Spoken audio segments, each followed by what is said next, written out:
Welcome to the Wise Guides. I'm Evie. I'm your host, and I'm also a first-gen professional with over a decade of experience in corporate HR.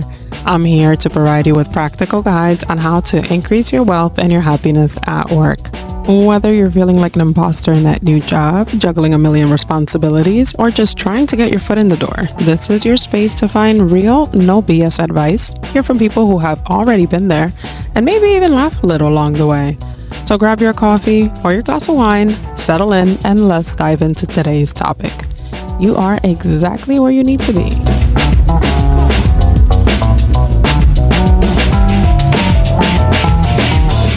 Welcome back. This week's topic is on emotional intelligence, becoming the calm in the chaos.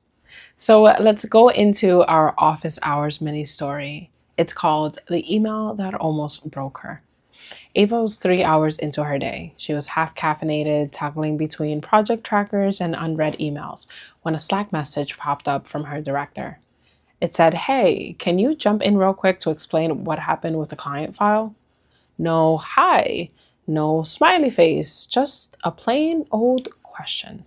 She immediately felt her chest tighten. Her brain started scanning. What did I do? Did I miss a deadline? Was there something wrong with the file? Her stomach dropped. She hadn't eaten lunch. Her throat was dry. And still, she was already drafting a mental defense. Before she had even the time to breathe, she clicked on the Zoom link, eyes darting, heart pounding. But once she was in, her director greeted her casually. "Oh, nothing major. I just wanted to understand the timeline before I updated the deck. Thanks." That was it. It was a non-event.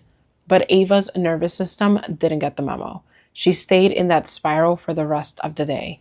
Super tense, on edge, unsure if she was even safe in her role anymore.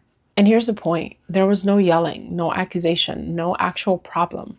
But her reaction was real. Her body responded to perceived danger because somewhere in her professional journey, she'd learned that ambiguity meant that she was probably in trouble. This is what is meant when people say that emotional intelligence isn't just about others. It's also about learning how to decode and regulate your own inner world so that you don't let it hijack your whole entire day.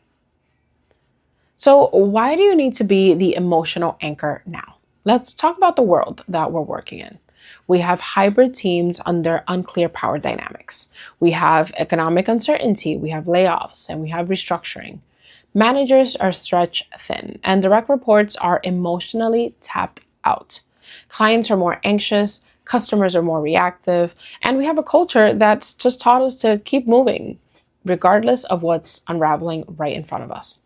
The emotional temperature in most workplaces is hot. It's volatile and it's fragile. And in that kind of environment, the person who can stay steady, who can help other people stay steady, that person becomes invaluable. This is more than just not crying at your desk.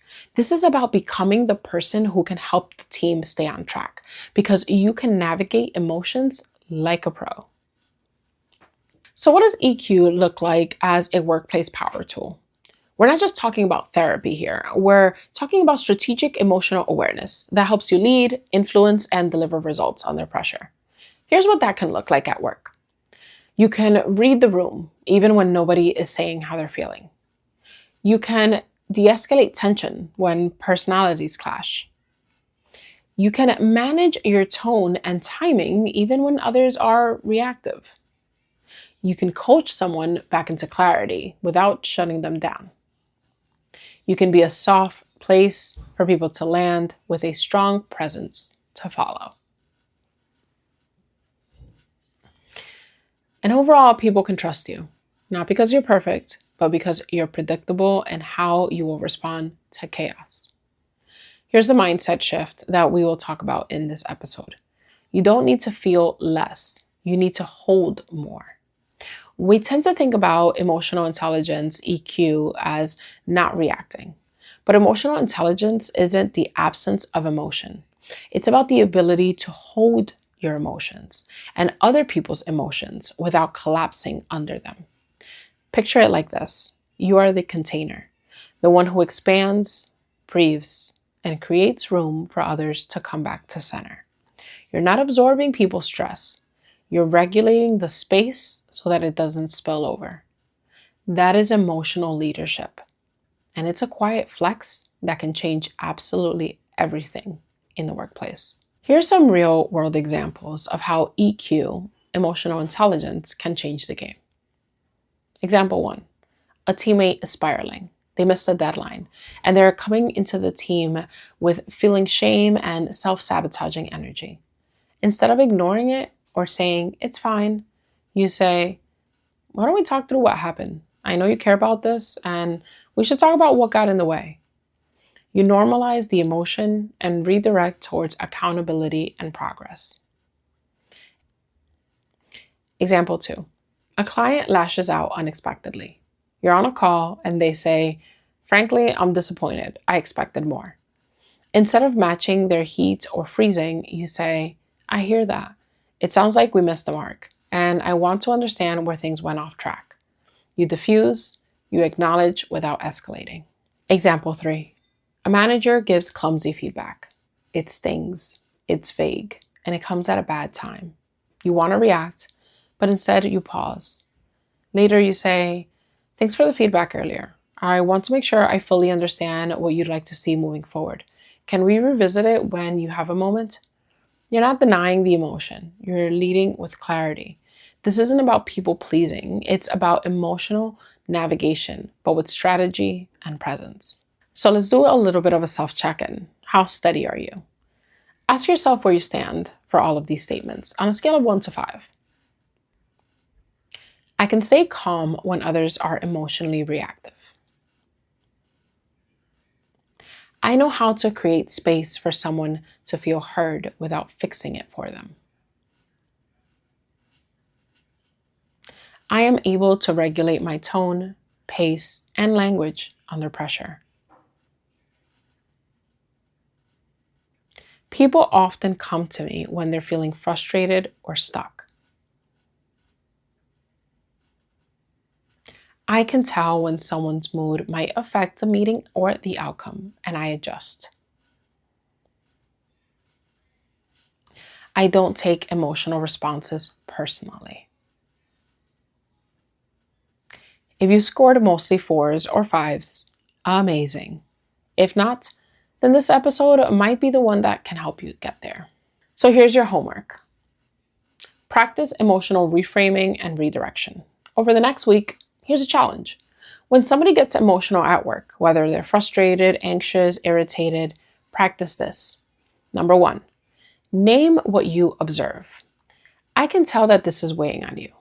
Or, sounds like this is getting frustrated.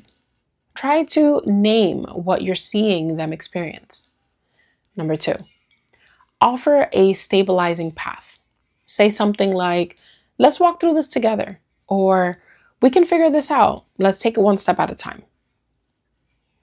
Step 3, redirecting with clarity. Say something like, here's what we can control right now. Or, let's outline the clear next step that we can take from here. When you do that, write down what worked, write down what didn't work. Notice what helped calm the room. Because those are the repeatable steps that actually work for you. Those are your signature moves in moments of stress and chaos. So let's wrap this up with a bow. The overarching idea here is be the calm that other people trust. Because at the end of the day, most teams, they don't need a hero. They need a steady hand. They need a person who doesn't panic when the client lashes out. They need the person who knows how to quiet the room and recenter the energy. They need the person who says, we're not going to fall apart here. We're going to figure this out. They need that person. That person is the one that gets promoted. That person is the one that gets invited in to the rooms for strategy and growth. That person is the one that gets remembered when the storm passes. So if you're tired of the drama, the spirals, the uncertainty, don't wait for somebody else to take the charge. Be the calm, and others will follow.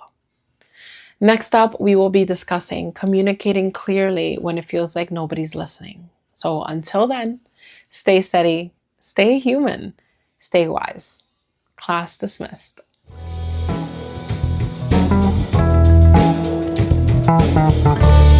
And just like that, you've received your dose of work wisdom.